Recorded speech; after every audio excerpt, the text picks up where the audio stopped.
Good morning. Today I'm going to present eye dominance guided foveated rendering. Before we start with this paper, let's play a game together. Please extend your arms out in front of you and create a triangle with your thumbs and index fingers as shown on the screen. And please frame a distant object within this triangle and keep your both eyes open.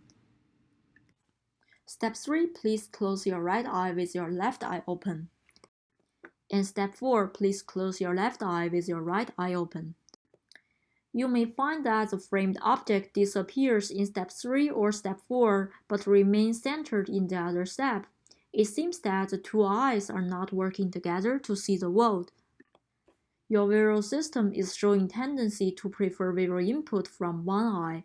It is somewhat analogous to the right or left-handedness. This phenomenon is called ocular dominance or eye dominance. It is a tendency of the human visual system to prefer seeing perception from one eye over the other. The preferred eye is called the dominant eye.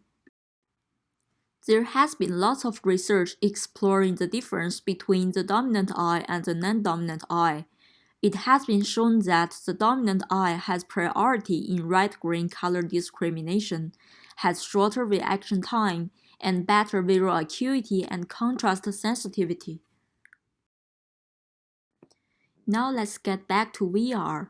The rendering burden for VR is enormous. The total number of pixels is greatly increased compared with desktop games. That's why people come up with the idea of foveated rendering. Here I need to introduce the concept of fovea. Fovea is the center of the retina, which corresponds to the center of the vision field. The number of visual cells decreases continuously from fovea to the periphery. As a result, the resolution of human eyes is the highest resolution in the fovea and gradually decreases with the increase of eccentricity. According to the research in 2017, only 4% of the VR pixels are fovea pixels. For the remaining 96%, we are not directly looking at them. So if we can tell the renderer where the user is looking at, and we just let the GPU render the peripheral regions with lower quality, the user of the VR headset may not be able to notice that. This is called foveated rendering. As we know, there is always a trade-off between the rendering quality and the frame rate. If we render the peripheral region with lower quality, we can save the cost of rendering and get a higher frame rate. And can we do better than just the foveated rendering? Now, because we know the non-dominant eye has weaker visual acuity and contrast sensitivity, why not render the non-dominant eye with more foveation? Therefore, we started to investigate an eye dominance guided foveation system. Our idea is to use two foveated renderers. For the dominant eye, we render with less foveation, and for the non-dominant eye, we render with more foveation. So we need a foveation model which allows us to parameterize and change the level of foveation. We use the Kernel foveated rendering model, which parameterizes the level of foveation with one parameter. In the first pass, we compute the kernel log polar transformation of the G buffer and render to a reduced resolution buffer. In the second pass, we carry out the inverse log polar transformation and perform anti-aliasing to map the reduced resolution rendering to the full resolution screen. We know that the rendering cost is proportional to the rendering resolution. Because the rendering happens in the reduced resolution buffer instead of the screen, the shading cost can be greatly reduced.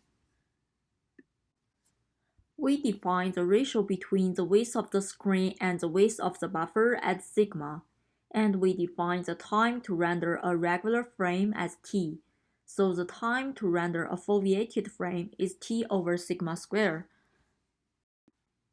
With the increase of parameter sigma, the LP buffer size becomes smaller and the rendering quality gets lower. As a result, the rendering becomes faster. Here are some rendered frames with different parameter sigmas.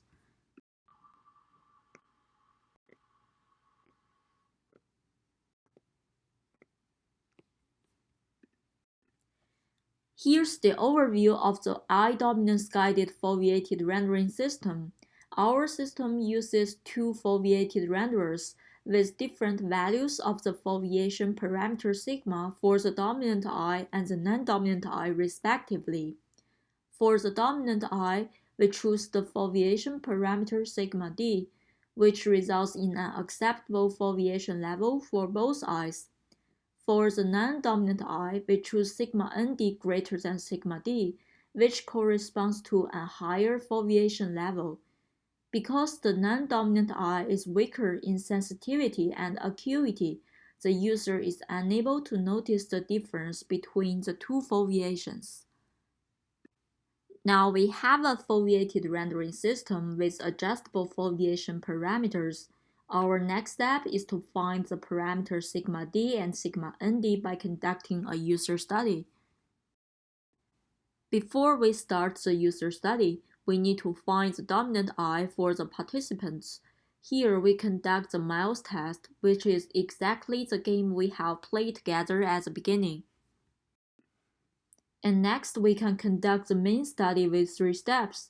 In the first step, the participant estimates the uniform foveation parameter sigma UF, which is acceptable for both the dominant eye and the non-dominant eye. In the second step, the participant estimates the non-dominant eye foveation parameter sigma NF, which results in the same overall visual perception as the uniform foveation. The third step is the quality evaluation. The participant evaluates the quality of the EFR with estimated parameters sigma UF and sigma NF by comparing the EFR with regular rendering and traditional foveated rendering. We selected 10 computer-generated environments as scenes for the user study. We choose 3 scenes for Step 1 and Step 2. And we use all the 10 scenes for Step 3, the quality evaluation. In our main study, we conduct a slider test and a random test. The 2 tests measure the foveation parameter with different experiment setups. We expect that the parameters estimated from different tests can coincide. Each test is repeated 3 times for each participant to reduce the inaccuracy in parameter estimation. In Step 1, the estimation of sigma UF, the parameter sigma ranges between 1.2 to 3.0, with a step size of 0.2. And in Step 2, the estimation of sigma NF, we want to find a parameter which is greater than sigma UF, so the parameter ranges between sigma UF and 4.0, with a step size of 0.2. We choose a higher upper bound here for the non-dominant eye. In Step 1, we allow the participant to adjust the level of foveation by themselves. He or she can also switch between the full resolution reference and the foveated frame back and forth until he can identify the lowest foveation sigma UF. In Step 2, we present the participant the foveated rendering with sigma UF for the dominant eye, and allow the participant to adjust the level of foveation for the non-dominant eye until he or she finds the highest foveation level that is perceptually equivalent to the result in Step 1. Now we have both sigma UF and sigma NF. We can conduct a quality evaluation by comparing EFR and other renderings, and the participant scores the difference between the 2 renderings from 5 to 1. If the score is high, EFR and other renderings will be perceptually similar. Now let's talk about the other test, random test. Similarly, in Step 1, we estimate sigma UF. The participant will compare regular rendering and the foveated rendering with parameters x. which is chosen from a shuffled parameter array. And the participant scores the difference between the two frames and gives a score of the difference. Score 5 stands for no difference, and score 1 stands for obvious difference. We choose the maximum x, which results in score 4 or 5 at sigma UF. In step 2, we render the frame with sigma UF for the dominant eye, and for the non-dominant eye, we render the frame with parameter x selected from a shuffled parameter array, and the participant scores the imbalance between the dominant eye and the non-dominant eye. Score 5 stands for no difference, and score 1 stands for obvious imbalance. We choose the maximum x, which results in score 4 or 5 as sigma NF.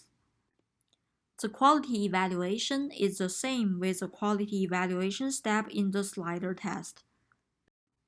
We did the user study for 11 users, and now we present the results.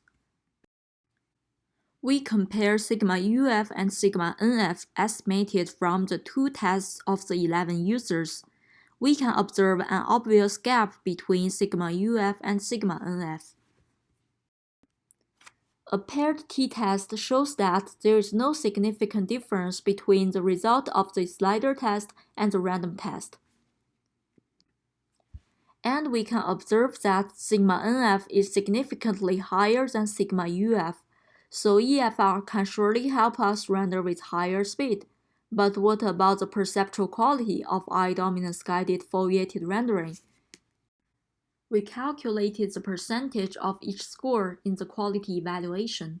We can notice that in the slider test, more than 85% of the participants gave a score of 4 or 5, and in the random test, more than 95% of the participants gave a score of 4 or 5. A paired t-test shows that there is no significant difference between the quality evaluation result of the slider test and the random test. We can measure the rendering acceleration with the estimated parameters. We measure the rendering acceleration with a GTX 1080 GPU for the Fove headset with a resolution of 1280 by 1440 per eye. And here is the result for the 11 users. We show the frame rate for regular rendering, kernel foveated rendering, and eye dominance guided foveated rendering, and we compare the speedup. The speedup of the eye dominance guided foveated rendering compared with original kernel foveated rendering ranges between 1.06 times and 1.47 times, with an average speedup of 1.35 times. The speedups of EFR compared with regular rendering ranges between 2.19 times and 2.71 times, with an average speedup of 2.38 times. Now let's talk about the limitations. One of the grand challenges in foveated rendering is handling artifacts due to temporal aliasing of moving objects. Since EFR relies on different levels of foveation for the two eyes, such challenges are likely to be even greater. We plan to study and address these challenges in the future work. The second limitation is that the application must be personalized. And thirdly, we plan to explore how the foveated rendering system could be integrated with the stylopene eye for future improvement for the immersive viewing experience. To summarize, firstly, we designed the eye dominance guided foveated rendering, which provides similar visual results as the original foveated rendering and renders with higher frame rate. Secondly, we conducted user studies to identify the parameters. Finally, we implemented the eye dominance guided foveated rendering pipeline on the GPU at a resolution of 1280 by 1440 per eye, and it achieves maximum speedup of 1.47 times and average speedup of 1.35 times. I will end my talk by showing a demo.